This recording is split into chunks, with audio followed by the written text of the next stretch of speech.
aula de hoje nós vamos ver epitélio glandular, né? Lembrando que nós temos epitélio de revestimento e o epitélio glandular. Então a aula de hoje vai ser sobre o epitélio glandular.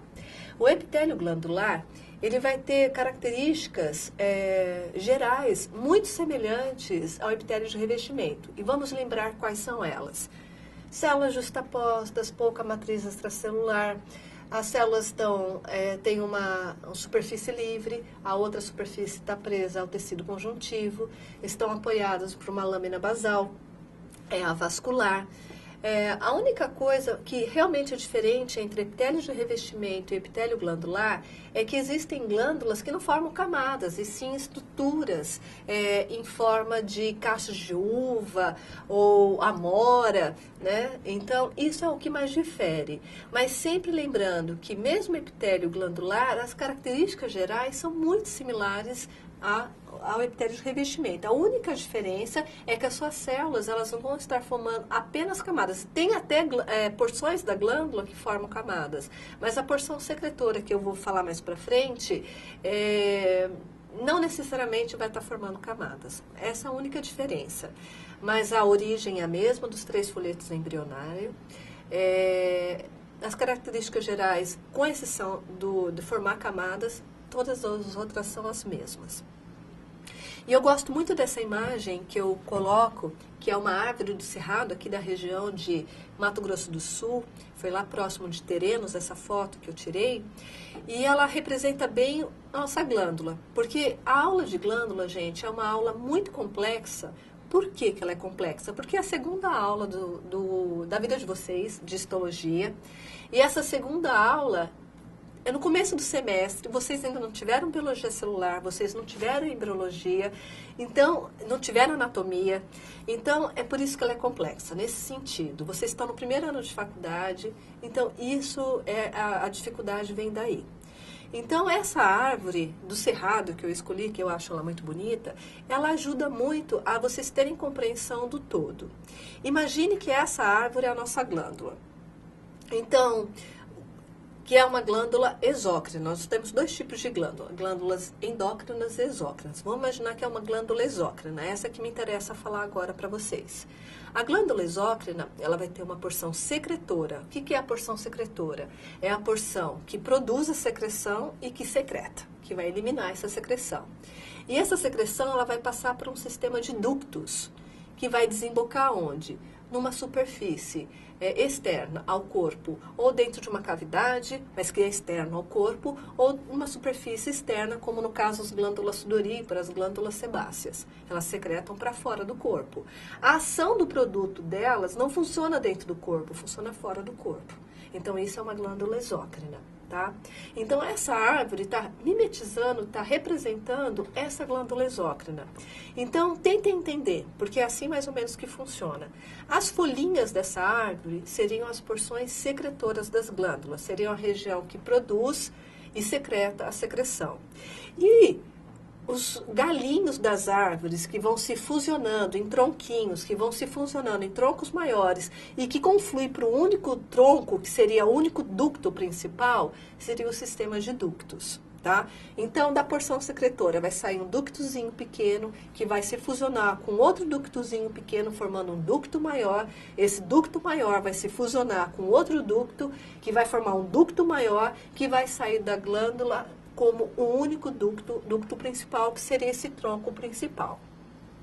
O chão representado aqui, que seria o chão que a gente está andando, seria representado o epitélio de revestimento. Tá? Então, o chão seria o epitélio de revestimento. E o ar? O ar seria o tecido conjuntivo que está dando sustentação para essa glândula. Por que eu estou usando essa árvore para que vocês entendam isso? Porque vamos ter aula de histologia. Como que é a histologia? Eu pego um corte dessa glândula, olho no microscópio uma face. E vocês vão ter que saber a classificação toda da glândula olhando apenas um corte. Como vocês vão ter que olhar apenas um corte, fica muito mais fácil de vocês terem na sua cabeça essa imagem 3D, que a glândula é muito maior do que aquilo que vocês estão olhando no corte. Por isso que eu gosto de usar essa comparação com uma árvore. Tem professores que utilizam também cacho de uva. Tanto faz, gente, a ideia é a mesma, mas é que eu gosto muito dessa árvore, tá? Nessa figura, a gente consegue ver a origem das glândulas. Então, as glândulas, elas têm uma origem do epitélio de revestimento. Isso se dá durante o desenvolvimento embrionário. Então, a partir do epitélio de revestimento, essas glândulas, esse epitélio começa a se proliferar, invadindo o tecido conjuntivo e, ao mesmo tempo que ele cresce, prolifera, invade o tecido conjuntivo, ele vai se diferenciar. Vejam aqui na figura, se for uma glândula exócrina, vai formar a porção secretora que está em verde e o ducto que está em roxo, que está até mantendo o mesmo epitélio, a cor, né, do epitélio de revestimento. Por quê? Porque vai estar preso ao epitélio de revestimento. Então, a sua secreção, como eu já falei, ela não vai ser usada para o organismo, dentro do organismo. Ela vai ser lançada numa cavidade ou ela vai ser lançada para o meio externo e vai ser utilizada na cavidade ou no meio externo, não vai ser utilizada dentro do nosso corpo, vai estar fora do nosso corpo essa secreção. Isso é importante que vocês entendam. E no caso da glândula endócrina, ocorre também uma proliferação desse epitélio de revestimento que entra dentro do tecido conjuntivo, que na figura está em azul, tá? O tecido em conjuntivo é o tecido em azul. E olha o que acontece com a porção que seria o ducto. Ele desaparece, ele sofre uma apoptose e desaparece, ficando apenas a porção secretora. E além disso, a porção secretora, ela começa a se enovelar com os capilares sanguíneos, tá? E aonde que essa secreção vai ser lançada? Para dentro do sangue. Por isso que é chamado sistema endócrino, ou seja, glândulas endócrinas, porque elas vão produzir uma secreção que vai ser lançada no sangue. E por que endócrino? Porque essa secreção, que são os hormônios, eles vão circular no sangue e eles vão ativar ou estimular ou inibir células-alvo de outros órgãos distantes, mas que estão dentro do nosso corpo. Então, por exemplo, os hormônios, eles são produzidos pelas glândulas endócrinas, são liberados no sangue, circulam no sangue e vão ativar células-alvo distantes de onde foram produzidos. Como que as células-alvo reconhecem o hormônio? Através de receptores, eles conversam. Então, a célula-alvo reconhece o hormônio através de receptores, que podem ser receptores de membrana plasmática ou receptores nucleares, tá? Quando a gente for ver mais para frente sistema endócrino, eu falo um pouco mais sobre isso. Mas o que é importante é que esse hormônio vai atuar dentro do nosso corpo, ativando e inibindo células de outros órgãos que estão dentro do nosso corpo, ok? Então, a glândula endócrina produz hormônios que vão influenciar outros órgãos dentro do nosso corpo e as glândulas exócrinas vão produzir secreções do tipo enzimas, geralmente enzimas ou muco, também pode ser muco, que vão atuar fora do nosso corpo, tá? A glândula exócrina, ela tem a porção endócrina e o sistema de ductos que transporta essa secreção para fora do corpo. E as glândulas endócrinas só tem a porção endócrina que é enovelada com capilares sanguíneos, onde essa secreção vai ser lançada para o sangue, tá? Então, essa é a grande diferença de glândulas endócrinas e exócrinas. Nós vamos falar primeiro de glândulas exócrinas. Existe um tipo de célula que é uma glândula, que vocês já viram na aula passada, que é a célula caliciforme. A célula caliciforme é uma célula que fica localizada no epitélio de revestimento de alguns órgãos. Nós vimos na aula prática passada que está localizado no epitélio intestinal, está localizado no epitélio respiratório. Lembram disso? E essa célula, apesar delas serem localizadas no epitélio de revestimento, elas são consideradas glândulas. É o único tipo de glândula unicelular. Essa célula, ela produz muco, ou melhor falando, mucinas. E essas mucinas, que são glicoproteínas neutras, elas são secretadas, se misturando com a água que está localizado para fora na cavidade que ela foi lançada. E essa água com a mucina vai formar esse gel que é o muco. Então, na verdade, a célula caliciforme ela não secreta o muco, ela secreta mucinas, que são glicoproteínas neutras. E essas mucinas, quando se ligam à água, formam um gel hidratado. Tá? Qual é a característica morfológica da célula caliciforme? A característica morfológica, ela tem um formato de cálice, por isso que ela recebeu essa forma de cálice, né? Por isso que é caliciforme. Ela tem uma estrutura abaulada, sendo que a porção basal dela é afinada.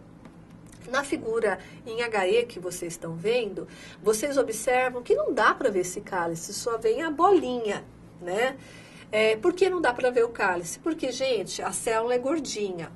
Onde tem o pezinho dela, que é o cálice, onde está a região do núcleo em geral, é menorzinha. Então, quando a gente corta, faz vários cortes, é difícil cortar na altura do núcleo da célula caliciforme. Então, é por isso que a gente não consegue ver o cálice.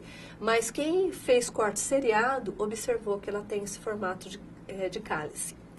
Outra coisa que chama atenção, que quando a gente faz uma coloração em HE, ela não se cora, ela fica transparente. Por quê? Foi lavado o conteúdo dela? Não, não foi lavado, tá lá. Mas por que ela não se cora? Como eu falei para vocês, as mucinas são glicoproteínas neutras. O que significa isso? Essas glicoproteínas neutras, elas não têm afinidade nem por corante. Por que as células caliciformes não se coram? Porque elas são glicoproteínas neutras. Elas não têm afinidade nem por corante ácido, que no caso é a eosina, e nem afinidade por corante básico, no caso é a hematoxilina. Por quê? Porque ela é neutra. Lembrem-se que os corantes se ligam por afinidade de cargas. O corante que é ácido vai corar estruturas neutras, o corante que é básico vai corar estruturas ácidas. Então, como as glicoproteínas são neutras, elas não têm afinidade por corante nem ácido nem básico. E elas ficam brancas, transparentes. Mas não significa que o conteúdo delas tenha sido lavados. O que a gente vê? Se está branco, é porque na figura ao lado à direita, a gente pode ver que tem vários grânulos de secreção, como mucinógeno ou como mucinas, tá? Então, se ela ficou branquinha, é porque ela está cheia de secreção. Porque se ela tivesse secretado, a gente nem conseguiria identificar a célula caliciforme, porque ela ficaria murchinha, não daria para ver, tá? Então, se elas estão gordinhas, branquinhas, é porque elas estão cheias, repletas de grânulos de secreção de mucinas ou mucinógenos, como podem ser chamados também, tá? E sempre essa célula ela vai secretar para o polo apical, para fora, tá? Lembrando disso. E as glândulas exócrinas multicelulares, que é a maior parte delas, né?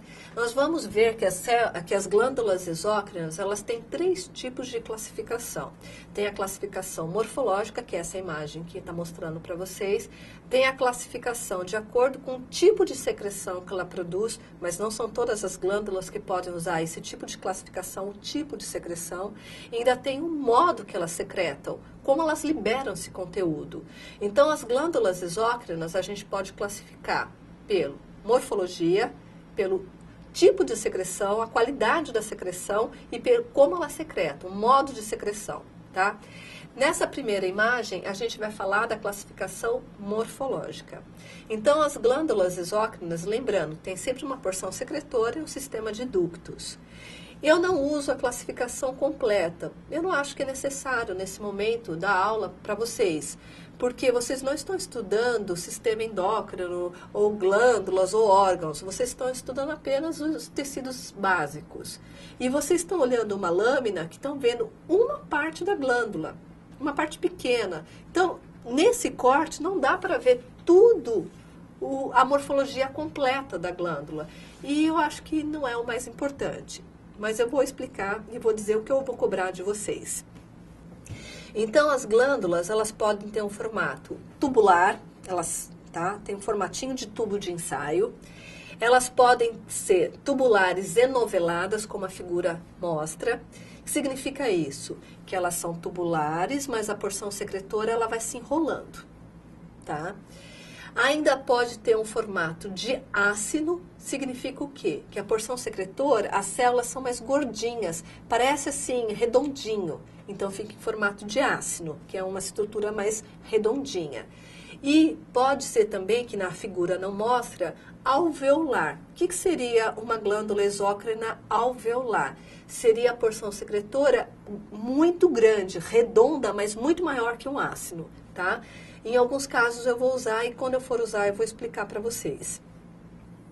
Essa classificação eu uso? Sim. Então, vocês têm que saber se a glândula é tubular, reta, se ela é tubular, anovelada, se ela é acinosa e até mesmo se ela é alveolar, que eu vou explicar quando for o caso.